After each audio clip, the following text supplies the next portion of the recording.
The Scully Oil Company presents Captain Midnight.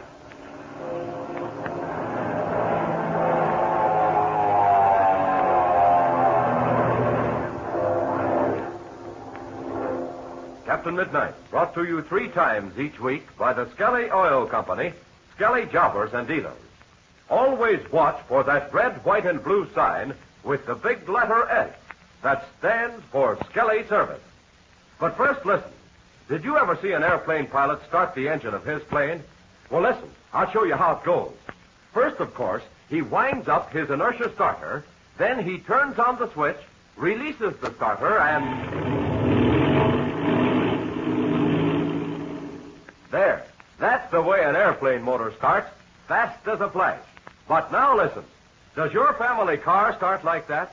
Does the motor in your family car snap right into action the minute Dad steps on the button, just like an airplane motor does?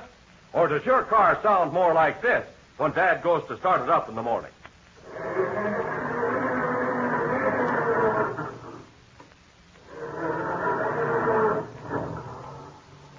Well, sir, I don't know whether your car sounds like that or not, but if it does, here's something for you to tell your dad. Something to help make your car start like an airplane. Your dad doesn't want your car to be slow starting. He wants it to be the fastest starting car in your block, just like you do.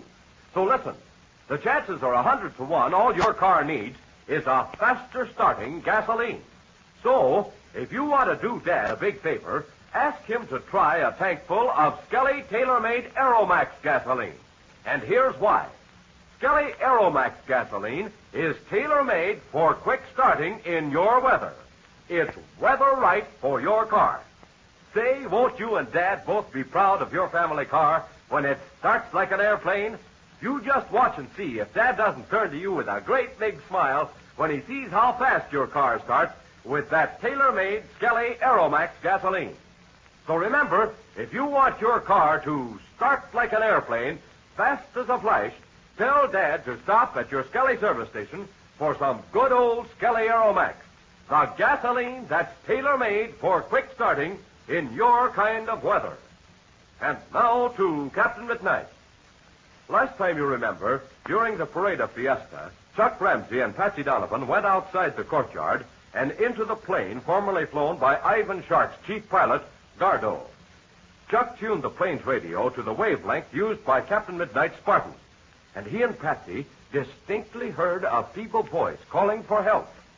It is now early the following morning.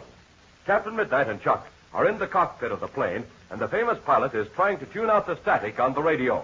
Listen as Chuck exclaims, "That's strange, Captain Midnight. We can't hear anything now except that static." Oh, I can't understand it, Chuck. Either this set isn't working right or those signals you heard aren't being transmitted anymore. It sure seems funny. The words came through distinctly last night. You mean very clear? Well, no, not terribly clear, but still clear enough for Patsy and me to get the meaning. And then you say the voice faded out, huh? Yes, it did. And I tried everything I could think of to get it back again, but I couldn't do any good. Well, now, wait a minute. Did you change the tuning any? Yes, I moved the knob back and forth, but just a little bit. And I also tried the volume control. The first time you undoubtedly had the set tuned perfectly, but some weather condition caused it to fade. Then, when you changed the setting, you couldn't get it back again. Oh, gosh, Captain Midnight, I guess you must be right. If I'd only waited and hadn't touched the dials, the voice would probably have come in again. Yeah, it's about the size of it. You know yourself how delicate a tuning you have to make on shortwave stations. Boy, I'll say. I remember back at Black Gulch. Well, you saw the radio set Steve had. Oh, with a peach, too. Yes, I remember. I got stations from all over Europe on that. Well, what I was going to say was this. Yeah? Lots of times I used to get stations, and the tuning was so sensitive that if I moved the tuning dial about 1/100th of an inch, I'd lose the station altogether. Yes, and that's the situation we're up against right now. Well, I don't think there's any use fooling with this the way it is. Gosh, are you going to switch it off? Yes, right now. Gee, well, what are we going to do? Now, let's think back a little. You were tuned in to the wavelength we always use in the Spartan. Well, there are only a few people in the world who use that wavelength. And I don't think any of them are within 3,000 miles of us. Except Major Steele and Conley. Right. And another thing. Major Steele and Conley are the only ones using that wavelength who are probably in trouble. Then it must have been Major Steele or Conley. No, not definitely now. There may be others using that same wavelength. But reviewing all the facts, I think the chances are 100 to 1 that it was Major Steele. Oh, gosh. They must need help badly. Well, hadn't we better take off and see if we can find them right away? No, wait a second, Chuck. We don't know where Major Steele headed. All he said was that he was going to try to get to some airport across the border. Gosh, you're right. We're not sure which direction he went. And another thing. We've started to check this plane over, but we haven't finished. And you know the kind of country we're going to have to fly over. I'll say. It's bad. Rugged mountain ranges and deserts. So you see, it'd be foolish to take off over a stretch of bad country without having any idea what course to follow and not being sure of the condition of our plane. Oh, gosh, I'm sorry. I shouldn't have been so hasty. But what can we do? I'll tell you that right now. Now, you know how radio reception is. Usually when the sun's out and it's nice and warm, there's a lot of static and signals don't come in very well. But at night, when it's clear and cool, they come in fine. And it was about 11 o'clock last night when Patsy and I heard that voice. Exactly. So we're going to wait until tonight and try again. In the meantime, we'll have an opportunity to get a couple of jobs done. We'll check this plane thoroughly and be sure it'll stand up under a long cross-country flight. And the next thing, we'll find out the direction those signals are coming from. Gee, how are you going to do that? Doesn't Senor Pareda have a workshop around here? You bet he has. And it's well equipped, too. Oh, where is it? It's on the eastern side of the garden wall. Don't you remember that little building north of the courtyard? Oh, yes, now I remember. Okay, now I'll go over there and see if we can make what I have in mind. Gee, what is it? I'll see if you can guess. But just as a clue, I'll say what I said before. Now, if possible, I'm going to make something that will tell us the direction from which those signals are coming. Good morning, me Capitan. Hi, Oh, Chuck. here's Pebbles. Good morning, Pebbles. Hi there, Pebbles, you old stick in the mud. I am not the stick in the mud. I am Don Pablo Ronaldo Garcia Carasso Ponte Perane Pebbles. I know. Well, I'm going over to the shop. Why don't you stay here for a few minutes, Chuck, and talk to Pebbles? Then, if I don't come back very soon, you come on over. I'll need you to help me. Okay, Captain Midnight. Oh, and another thing. Don't give Pebbles any flying lessons until we've finished checking that plane. Right you are, Captain. Oh, mi amigo, that's the big disappointment to me. It's such a good morning, I think perhaps you'd take me up and give me the flying lesson. Gosh, Pebbles, I'd sure like to.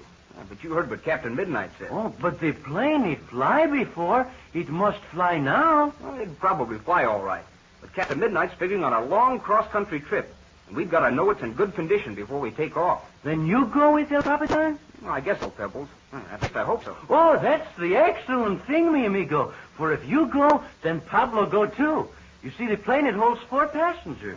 Gosh, Pebbles, you'll have to ask Captain Midnight about that. Oh, but you see, I am already the flying man. I will be the big help to you and El Capitan Midnight. But you don't even know how to fly yet, Pebbles. Oh, poof, what's that?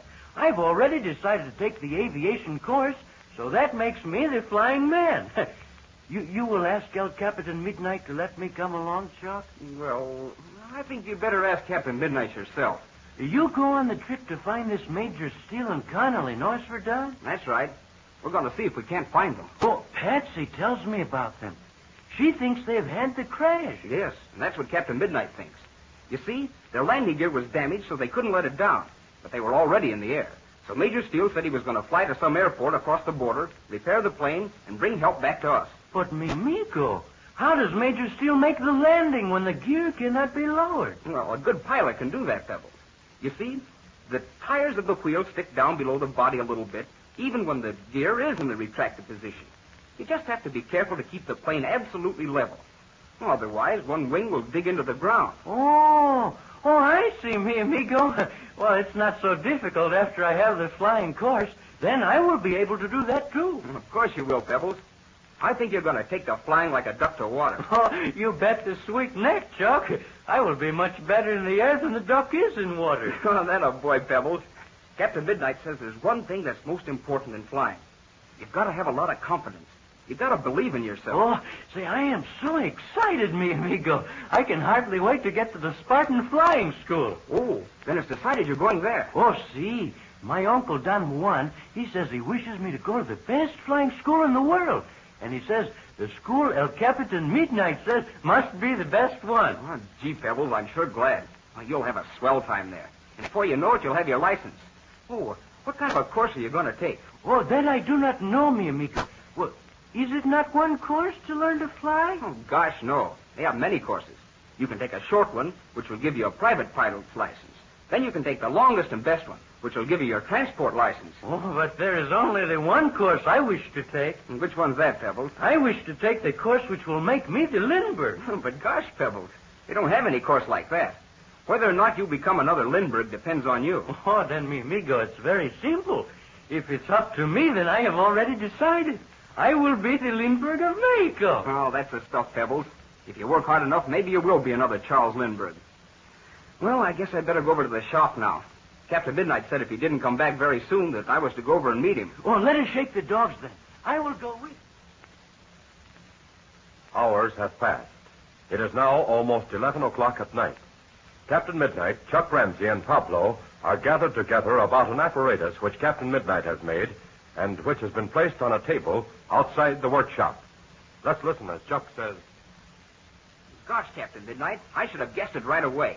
Why, it's the same kind of an outfit you use to triangulate a position for a lost ship. Oh, but mi amigo, I do not understand. Well, I'll explain it to you, Pebbles. This apparatus is nothing more than a movable antenna on a circular base. Now, on the bottom of the base here are marked the points of the compass. I've taken a shortwave radio set, which your uncle had here, and I've constructed this base and antenna to go with it. But, mi Capitan, I do not see how it works. Well, you'll see in a minute, Pebbles. Now, we all set there, Chuck? I think we are, Captain Midnight. The set is connected to the battery, and the battery's just been charged, so we have plenty of juice. Mm-hmm. All right, now. I'm going to switch it on. See what we can get. Oh, gosh, I can't hear a thing but static. Are you sure it's tuned to the Spartan's wavelength? Well, I'm as sure as I can be, Chuck, with this dial. Of course, it might be a little bit off. Well, how about increasing the volume a little, then shifting back and forth close to the Spartan's wavelength? Okay. Now, wait. Turn up the volume a little bit. Right. Easy. Whoop, that's enough. Okay. But, mi Capitan, why do we not hear the signal? We'll get some Pebbles. That is, if there are any. Of course, something may have happened to Major Steele and Conley. And also, maybe the battery in the plane has gone dead. Yes, I know it, Chuck. Lots of things may have happened. But we're going to keep trying just the same. There now. I believe I have it tuned as well as I possibly can get it. Next thing is to orient the antenna now. But gosh, if we don't get any signals, that won't be of much help, will it? Oh, Chuck, not very much. Static can come from any direction. But we do know this much, that Major Steele and Conley are somewhere north of us. They might be a little bit northeast or a little bit northwest, but the general direction is north. Well, maybe we do not get the signals at all. Maybe. Listen, the static has decreased. Mm-hmm. We must be getting close to a station. Listen, Chuck, you work the tuning now while I handle this antenna. Maybe we can get something that way. What? Listen, what's that? Quiet, Pebbles, quiet. Can you hear me? We've got something. You hear that voice? Can't we bring it in sharper? Can you hear me? Can you hear me? Can...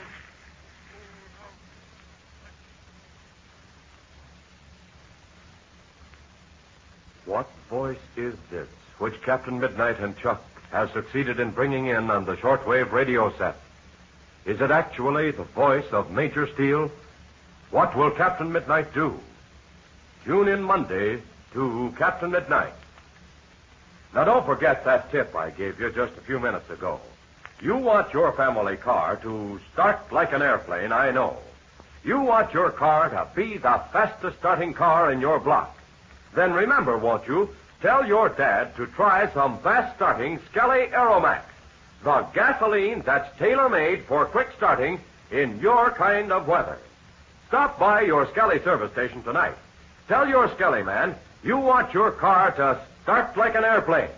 Tell him to fill that tank with tailor-made Skelly Aeromax, the gasoline that gives you quick starts because it's weather right for your car. Now, don't forget to tune in again Monday, same time, same station, for further transcribed adventures of Captain Midnight, brought to you by the Skelly Oil Company, Skelly Jobbers, and Dealers.